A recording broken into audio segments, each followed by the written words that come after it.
Class आपका chapter first history का मैंने कंप्लीट करा दिया। आज मैं आपको उसके let's try first second and third तीनों के आंसर्स कराऊंगी। तो पहला आपका लेट्स ट्राई ये है। इसके आंसर्स का मैंने कहा था आपसे मैं कुछ ही आंसर्स कराऊंगी, बाकी आप कट कर दीजिएगा। तो इसमें फर्स्ट का मैंने ए नहीं कराया है, बी सी और डी नहीं कराया और ई कराया है। ठीक है, तो फर्स्ट का आप सीधा बी और ई कीजिएगा। तो बी का आंसर आपका होगा, इसमें आपका दिया है right 3 ways in which the lifestyle of the early settlers living along the bank of the Narmada river different from those who lived in Suleiman and Kirtar rivers। तो किस तरीके से उनकी लाइफ डिफरेंट थी वो आपको बताना है इसमें। तो आप इस तरीके से एक सेक्शन बना लेंगे और एक तरफ आप लिखेंगे नर्मदा रिवर और एक तरफ आप लिखेंगे सुलेमान एंड किरथार रिवर। तो नर्मदा रिवर में आप लिखेंगे that hunted animals for food. वो क्या करते थे, एनिमल हंट करते थे फूड के लिए। Gathered food from trees and plants, trees and plants से फूड को गैदर करते थे, इकट्ठा करते थे। Did not lived a settled life, और वो एक जगह पर ज़्यादा समय तक रुकते नहीं थे।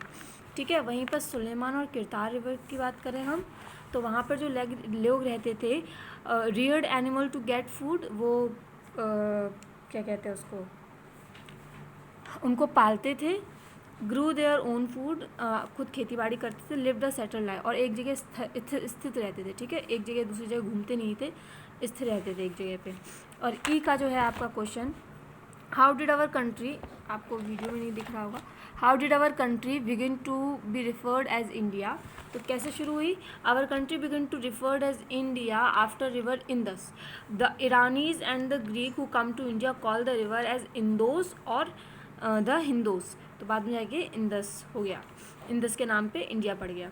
ठीक है, फिर आपका आता है सेकेंड, जो हम इसका पेज टर्न करेंगे। तो सेकंड का मैंने आपको सेकंड का बी करवाया है। Why did people of the Indian subcontinent travel far and wide in the past, give 5 reason and explain your answer. तो इसका आपका हो जाएगा, people of Indian subcontinent travel for the wide in the past for valid reason. क्या थे, 3 मैंने reason लिखे हैं आपके। फर्स्ट है आपका मैनी ट्रैवल्ड फॉर ईयर, ये आपका ये कटा हुआ अर्निंग है सिर्फ। ठीक है, earning their livelihood. The rulers send their armies to win other land. Merchant travel by land and the seas for trading. ठीक है, मर्चेंट जाते थे व्यापार करने के लिए, रूलर्स अपने सैनिकों को भेजते थे दूसरी लैंड्स को जीतने के लिए, और ट्रैवल जो थे वो एक जगह से दूसरी जगह लाइवलीहुड के लिए जाते थे। लेट्स ट्राई 2 फिर आप करेंगे। लेट्स ट्राई 2 का क्वेश्चन नंबर है यहाँ पे, लेट्स ट्राई 2, ये रहे। लेट्स ट्राई 2 का फर्स्ट क्वेश्चन है, write the meaning of this term in own words. आपको इनकी मीनिंग लिखने हैं, तो मैंने लिखे हैं कुछ। सोर्स ऑफ हिस्ट्री, इसका मीनिंग आपका हो जाएगा any person or thing that help us to know about the past.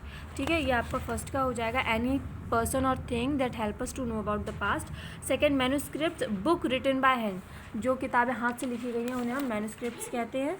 ठीक है, फिर आपका आता है artefacts, the object that were given a particular shape by people of the past, कोई वस्तु जिसको एक पर्टिकुलर मनुष्य के द्वारा शेप दिया गया हो पास्ट के ह्यूमन बीइंग के द्वारा। फिर है डेसिफ्रमेंट, इसका मतलब होता है to find out the meaning of the text written in the old scripts and languages. ठीक है, जो पुराने भाषा में या शैली में लिखे हुए स्क्रिप्ट्स हैं उनका मतलब निकालना ही आपका डेसिफ्रमेंट कहलाता है। फिर आपका आता है write the main difference between literally and archaeological source of history, give two example of each. तो आप मैन्यूस्क्रिप्ट और इंस्क्रिप्शंस को इस तरीके से लिखेंगे, और इसके मैंने आपके डिफरेंस लिखे हैं। फर्स्ट है आपका ये जो है आपका लिटरली एंड आर्कोलॉजिकल सोर्स, ये क्वेश्चन थोड़ा ऊपर नीचे हो गया, तो अगर आप देखेंगे तो ये है आपका सेकंड का आंसर, और ऊपर जो है वो आपका थर्ड का है। मैं आपको यही बताने लगी थी, ये है आपके लिटरली एंड आर्कोलॉजिकल सोर्स। तो जब आप सेकंड क्वेश्चन का आंसर लिखेंगे तो आप ये वाला लिखिएगा। ठीक है, आंसर सेकंड करके मैंने लिखा है यहाँ पे। तो लिटरली सोर्सेज में हम लिखेंगे, लिटररी सोर्सेज में हमारे आ जाते हैं इंक्लूड रिटन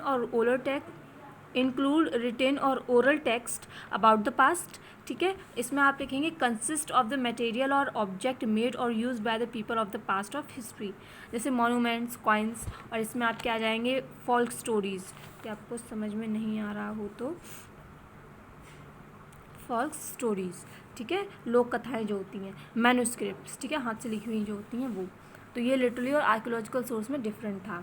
ये जो है ओरल में टेक्स्ट जो है पास्ट के वो हैं, और ये जो है वो है जो लोगों के द्वारा लिखे गए हैं मटेरियल्स पे, ठीक है।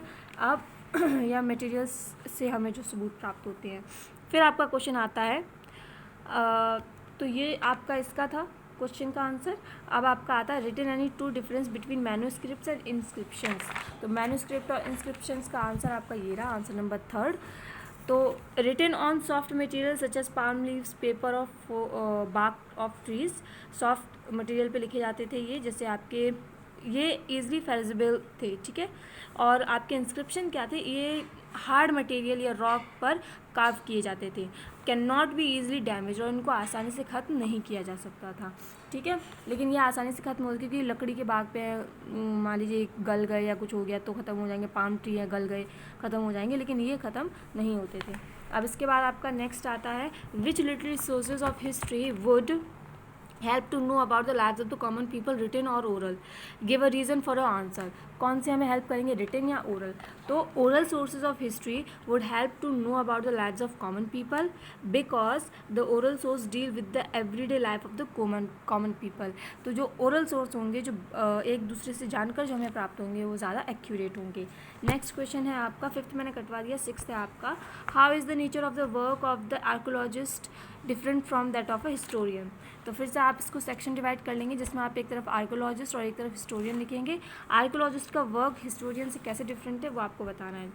तो अनअर्थन द हिडन प्लेसेस, ये आर्कोलॉजिस्ट में है, अनअर्थन द हिडन प्लेसेस और artifact of the past and studies the artifact founds to know about the time to which it belongs. तो ये क्या करते हैं, ज़मीन से निकालते हैं, फिर उसको स्टडी करते हैं कितने समय पुराना है, तब जाकर उसके बारे में जानकारी प्राप्त होती है।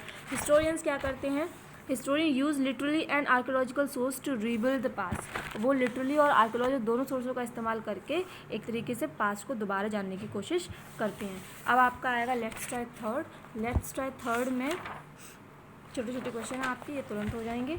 Y is it necessary to study the past of all section of society? So people of different section of society follow different lifestyles, tradition and beliefs. Therefore studying the past of all the sections of a society give us a holistic and clear view of the past. क्योंकि अलग अलग societies अलग अलग tradition, अलग अलग beliefs में विश्वास रखते थे, लाइफस्टाइल उनकी अलग थी, तो हमें ये और ज़्यादा जानकारी देता है उस समय के बारे में। नेक्स्ट क्वेश्चन है आपका, what is the full form of BCE, BP and CE। Full form क्या है, तो BCE की आपकी बिफोर कॉमन ईरा, BP की आपकी बिफोर प्रेजेंट और CE की आपके कॉमन ईरा। लास्ट क्वेश्चन है आपका, how are the CE and BCE label, ठीक है। तो इसमें हम लिखेंगे how is the CE and BCE years labelled. तो years later the birth of the Christ after labelled are labelled as the CE, मतलब क्राइस्ट के बर्थ के बाद की कॉमन ईरा हो गया आपका। और while those before the birth of Christ, और क्राइस्ट के बर्थ से पहले का टाइम जो है वो आप BC बिफोर कॉमन ईरा कहते हैं, ठीक है। तो ये आपके तीनों लेट्स ट्राई के क्वेश्चन थे, इनको आप लोग नोटबुक में कर लीजिएगा। आज के लिए इतना, थैंक यू।